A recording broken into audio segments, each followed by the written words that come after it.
Hey guys, welcome back to my show, Just Friends with Abdullah.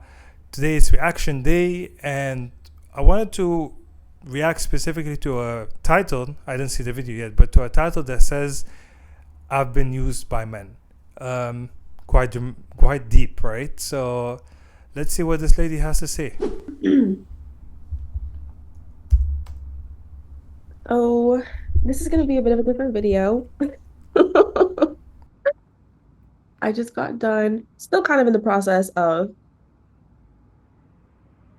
bawling my eyes out, dude. Just, like everything hitting me all at once. This is more of a video diary, and I'm going to humiliate myself in posting it to my channel because I feel like, man, people, I'll say specifically people who are subscribed to me, like,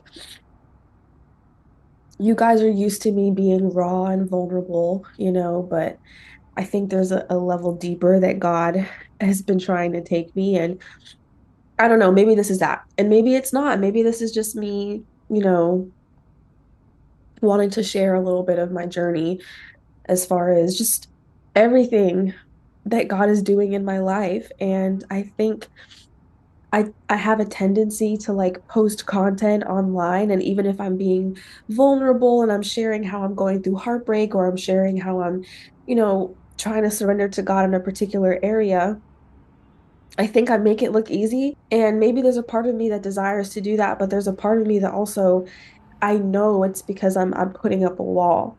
And I know not everything needs to be posted online. I know not everything needs to be shared, but this just kind of feels like one of those moments where I guess I'm just doing things differently. And what's been on my heart tonight, this past like 30, 45 minutes, mind you, it's Friday, March 13th. I'm starting to wonder. Hey, Friday the 13th. Maybe that's why I'm crying right now. Maybe that's why I'm feeling the way I am, with warfare and whatnot. But aside from that, it is 12:45 in the morning in the grand year of 2026. But mm, what has been on my heart, just to be transparent, I was thinking about my relationship that God just freed me from. And what led me to thinking about this relationship was thinking about how tired I am of feeling used, specifically by men, but like, yeah, people in general.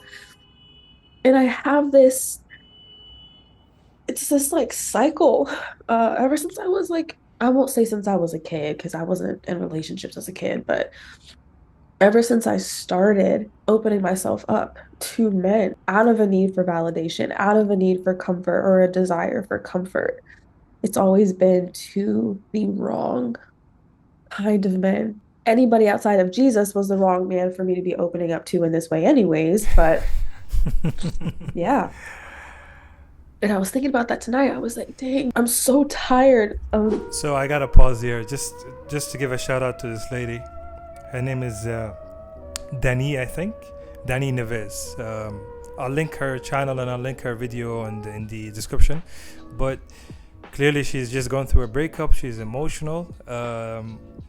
She's raw, but she's okay. She's hanging on, and she's not having like a dramatic fall off or anything like that. But she's being completely vulnerable and showing how she feels. And I want us to kind of go through this more, but just first, initial reactions. I think this is going to be a good video for people to understand. And in life, when you open your heart, you're going to be used, and some of these things are just part of the process and part of the nature of life that we go through every day. So, someone that's just opening up right now and about to share her story, I think it'd be a good example for you guys to understand what is on who you should open up to and who you shouldn't, because she doesn't say I gave up on men. She says I'm tired of feeling being used by men. She's tired of the feeling of being used. So let's continue. of this being something that's in my heart where I crave that from a man. Like, why can't I just and only crave that from Jesus himself? Why is there always a man in the picture? I'm tired of it. I'm tired of it. So, yeah, I was thinking about that and I was like, oh my gosh, like, Dyani, it has to be different this time. You have to heal this time. You have to give it to God this time. And my flesh is, oh my gosh, like itching, okay? Itching to find a man, look for a man, somebody to give me attention, somebody that I can just distract myself with. That's what I am used to doing. And even when I was giving God my full attention a few years ago, right? Like fresh into my relationship with him, it was still at the back of my mind, like, oh, I gotta focus on God. I gotta pursue God because he's gonna bring me to my husband. And in order for me to be a wife, I gotta first have a relationship with the Lord. Do. And now that doesn't take away from the authenticity of the relationship I had with him at that time because it was so real. He was my everything. But I'm gonna be honest, like in this new season, after he's pulling me out of what I was idolizing for almost 2 years, which really it's been more than that because it was the idolatry of the love that I hoped to get from or through a man that landed me in a relationship that was not good for me. As he's pulling me out of that, I know I need to sit. And I've been feeling so incredibly restless. And it's like the few times that I have tried to go out of my way to make some shake to, ease or calm or scratch that itch, if you will, he's blocked it. And I've been praying for him to block it. I've been praying for him to give me the grace to put him first because that's all I want is to put him 1st. Mm-hmm. And it is so hard. Damn. It is so hard. It is so hard. It is so hard. This is so difficult, bro. And I guess, again, I'm just coming on here, It's not recording meant to be this, gonna easy. post it for the world to see, to show this walk is not. What she's describing is the difficulty or the hardship in breaking in a habit. She said it. She said herself that she's been wanting attention from men, or she's been seeking attention from men all the time.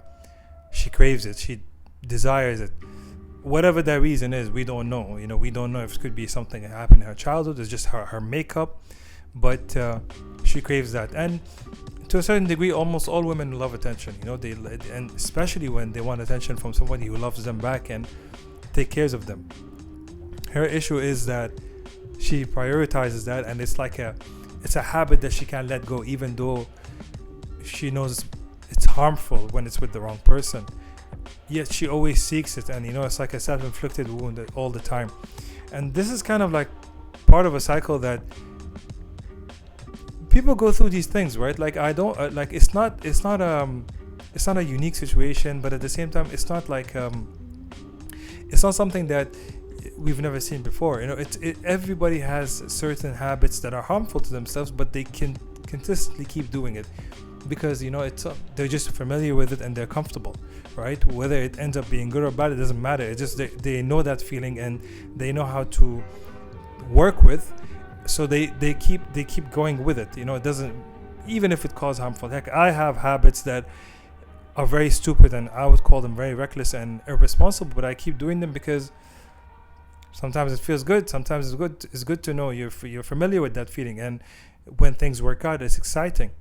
So I can relate to that. I understand how she feels, but the hard part is taking a step back and understanding that this is wrong and this is harmful.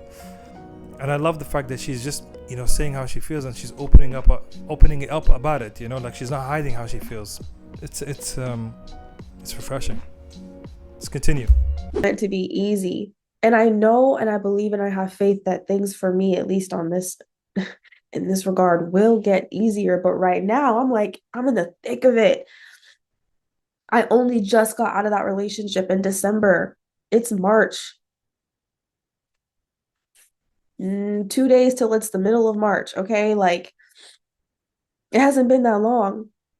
And this is what it looks like for emotions to come up and then for me to give it to God, to sit in it and to just cry it out and to just talk it out.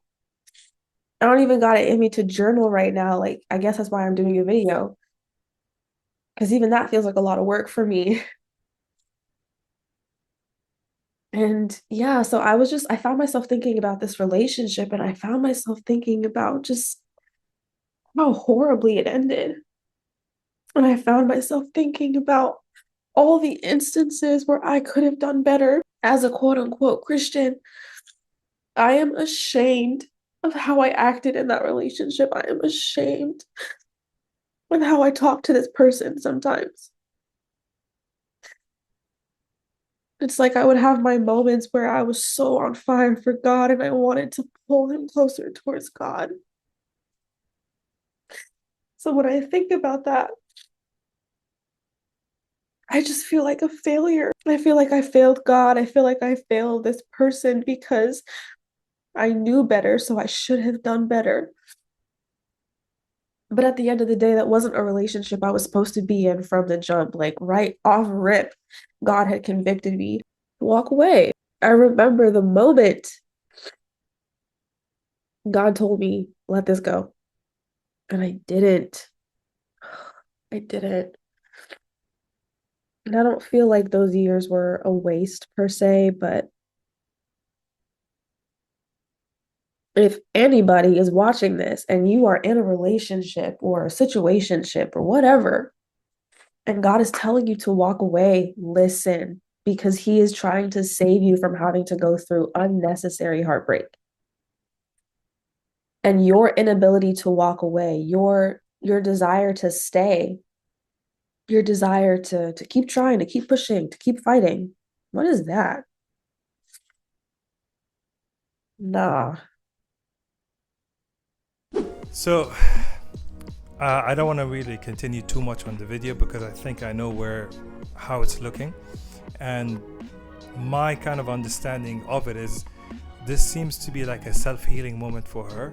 You know, when people break up, they try to do different things, you know, in order to heal, to accelerate the healing process of whatever they went through in their breakup. And I think this is one aspect of it, right? One element where you talk about your feelings publicly and you let it out in a video and you cry everything, and just tell the world what happened, right? And it could work in some ways, right? Because you're confronting the reality of your shortcomings or what you've done wrong. But what I want to focus is on a very important thing that I think all of us can relate to, and being used, right? Like, and that's what she mentioned, that she's always felt that she's been being used, and she didn't go in detail about exactly how she was used, but you can imagine, you know, emotionally, or gaslighting, or some sort of, you know, making someone feel small. So these things happen, right? Whether it's in a relationship, family, workplaces, you know, it can happen anywhere. And I think the message here or the overarching kind of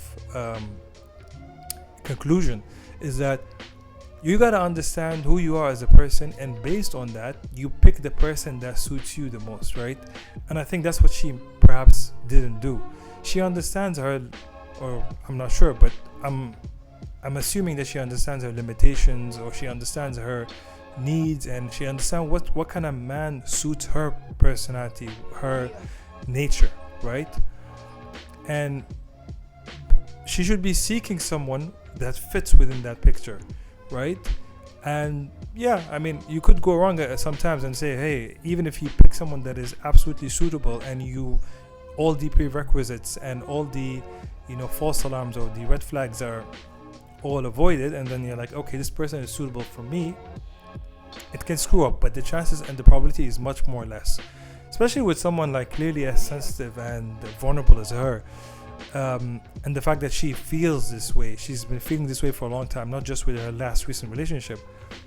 She and others who are in this position, in my opinion, should have a more concerted effort in understanding what are the things that are detrimental to them, and find a partner that kind of can help them avoid all of that, right? Because what's the point? You're going to continue this problem and this cycle all the time. If this continues, you're going to feel this way all the time. And if it doesn't stop now, when does it stop? Right? Like, that's how what people should be reflecting on. And the biggest learning lesson isn't our mistakes, I think. It's learning from other people's mistakes.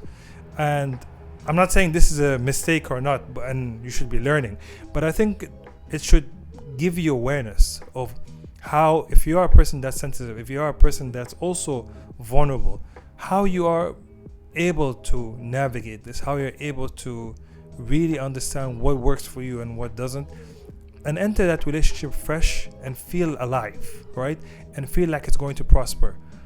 And I think this is what she, in my opinion as well, and my advice to her is that this is how she should be approaching it in the future. Okay, I'm being used. What are the tell signs? What are the things that don't work for me? What are the things that I know from the get-go is not going to happen and I need to avoid? And at the end of the day, nobody's going to help you except yourself. That's the bottom line. Nobody is going to help you with these specific detailed things except you. So, yeah. I hope you guys enjoyed this reaction, and I'll catch you another one. I'll be continuing doing this more and more, but hopefully you like this piece of content and appreciate the support and love.